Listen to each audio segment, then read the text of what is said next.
Vous avouez que j'ai toujours pensé que c'est toujours le bon moment pour entreprendre. Alors,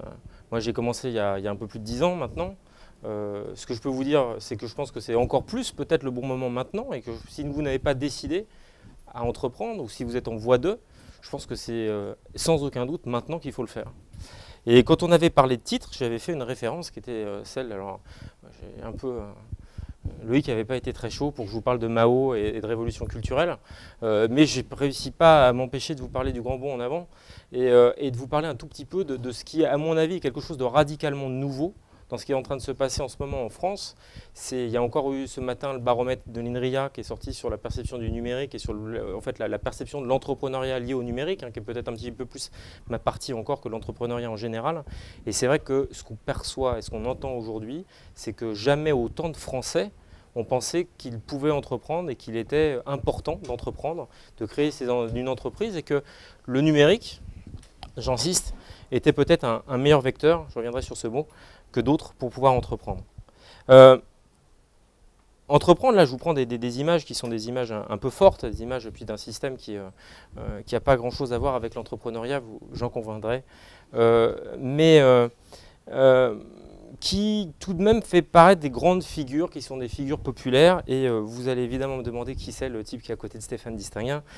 C'est pas que pour faire le malin que je vous mette cette photo, c'est parce que j'ai eu la chance, et Audrey n'en a pas parlé, dans ce que j'ai fait et ce que j'ai aimé faire pour l'écosystème, j'ai conçu un lieu qui s'appelle la Cantine, qui est devenu le NUMA depuis, et un accélérateur qui s'appelle le Camping, et en 2008, donc, on a eu la chance d'accueillir pour 2 jours Mark Zuckerberg. En 2008, la société avait donc 4-5 ans.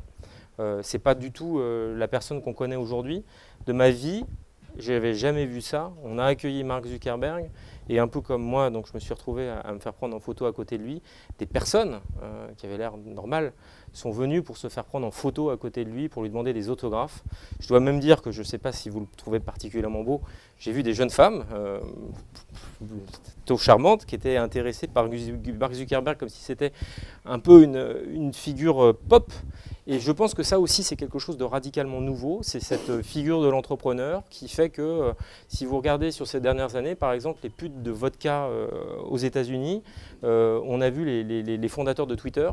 remplacer ce qui était plutôt l'apanage des acteurs de cinéma, des rockstars, et que cette figure de l'entrepreneur, c'est quelque chose, et donc dans le social network, clairement, qui est l'histoire de Zuckerberg, on voit en fait arriver quelque chose que je trouve de tout à fait nouveau, et que je veux partager avec vous, qui est celui du mythe de la start-up.